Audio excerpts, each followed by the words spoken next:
Hello and welcome to Chapter 20, World War II Begins and the Holocaust. Folks, we're going to take care of two sets of class notes here, so you want to take out both class notes for Chapter 20, meaning we're going to go very fast. If it is too fast, you can always pause me just like that. Let us go. If we're going to have a big world war, then we're going to have big problems with bad people taking over governments. And the first bad guy that we're going to look at is Benito Mussolini. Mussolini takes over Italy and he is a fascist.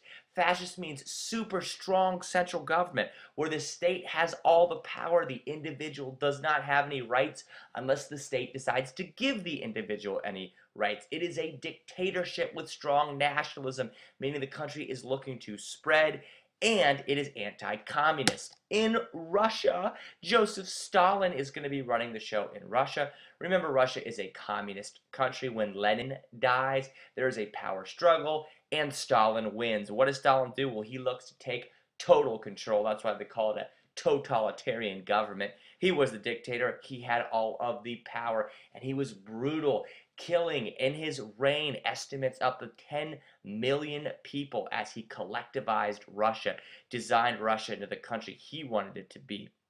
And this is a country that's going to be very industrialized. Stalin looks to make sure that Russia has a strong military, which it's going to need in World War II. In Germany, Adolf Hitler. Adolf Hitler in 1934 becomes the dictator of Germany.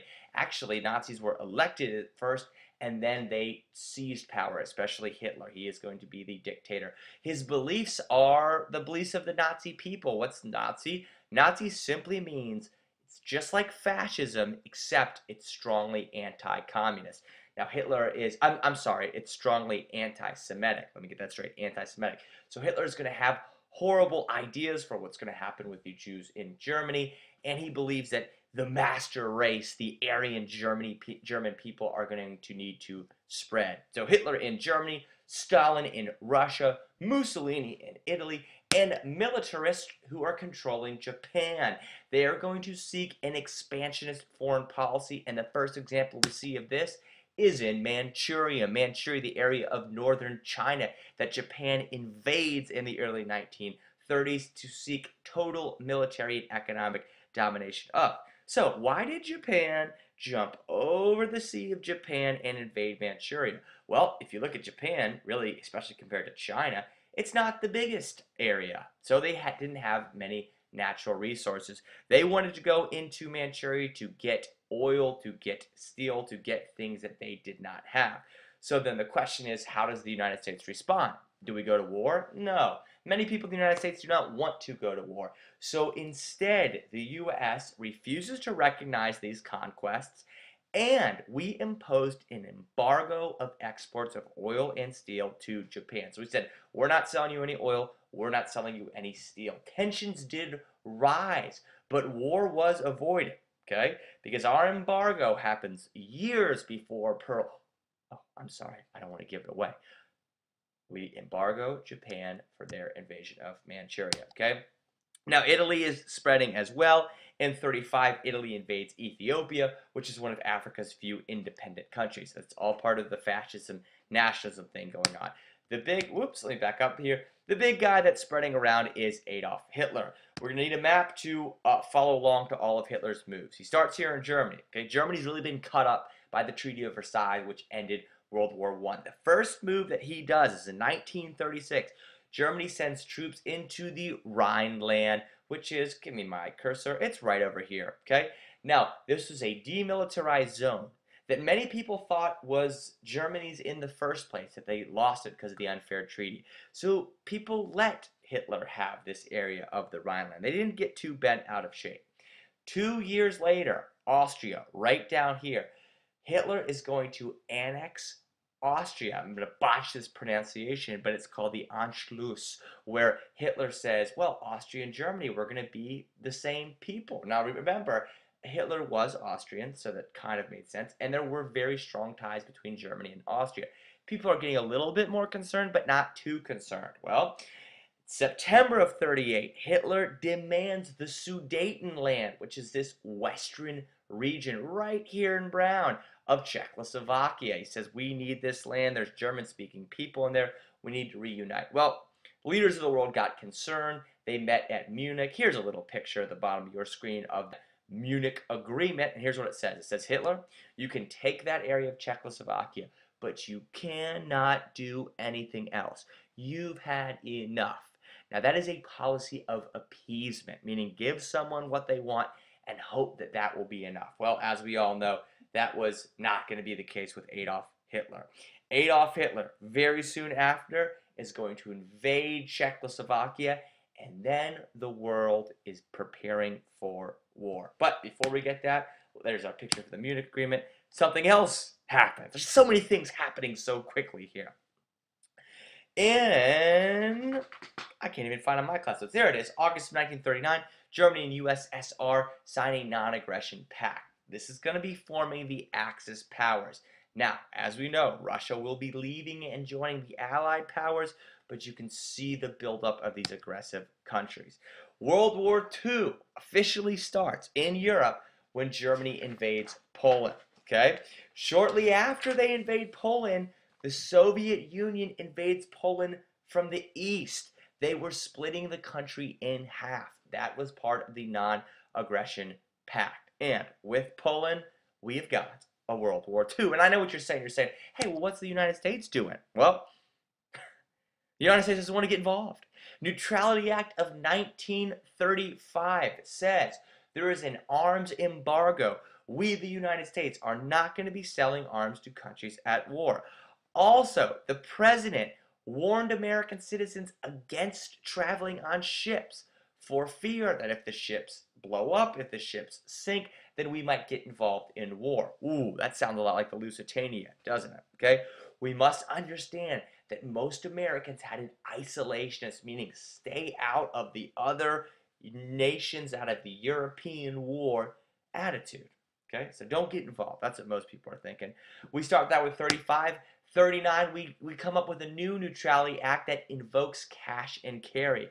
What this means is that nations must purchase non-military goods with cash and then carry those goods back home. The same thing with us not wanting to get our ships sunk and get us into the war. Well, the war just keeps building and building because Hitler next goes after France and takes control of France. With France gone, the last big European country left is Great Britain. Now, Hitler tries to get Great Britain. He does not have the military resources to actually cross the English Channel, so he starts with bombing. An air war breaks out between the Royal Air Force and the German Luftwaffe, which the Royal Air Force are victorious in. But Great Britain, our ally, is bombed to the ground. London is a wreck. And now people are saying, well, should we get involved a little bit? Well, we get Bermuda. That's one thing. Remember, first 2 years of the war, the United States is officially neutral. In 1940, while the Nazi forces are fighting that Battle of Britain right here, the U.S. begins selling war supplies to Britain in exchange for Bermuda and other bases in the Caribbean. So Bermuda was initially British. We get Bermuda. We start giving them some supplies. After the Battle of Britain, we realize we need to do more for them. So the Lend-Lease Act occurs. December of 1940, the Lend-Lease Act is when President Roosevelt has the authority to sell or lend equipment to countries to defend themselves against the Axis powers. Now, this is a shift from staying completely neutral to getting involved. FDR says, quote, it's like lending a garden hose to a next-door neighbor whose house is on fire. So you can see, people think this isn't going to work. This isn't going to be good enough. Okay? All right, totally shifting gears. Let's go to the Holocaust. Okay? Nuremberg laws are passed in 1935 which stripped Jews of their civil rights. This is all part of Hitler's master plan. And what is his master plan? Well, really, it's the final solution. The final solution is Germany's decision to exterminate all Jews. Now, the Holocaust is going to primarily target Jews, but that's not everyone. It also targeted Poles, Slavs, Gypsies, and what they would label as undesirables, meaning homosexuals, the mentally ill, and political dissidents. Okay? What Hitler is doing is genocide. Excuse me, I don't have a slide for it, but it's genocide. Look at your class notes. Genocide is the systematic and purposeful destruction of racial, political, religious, or cultural groups.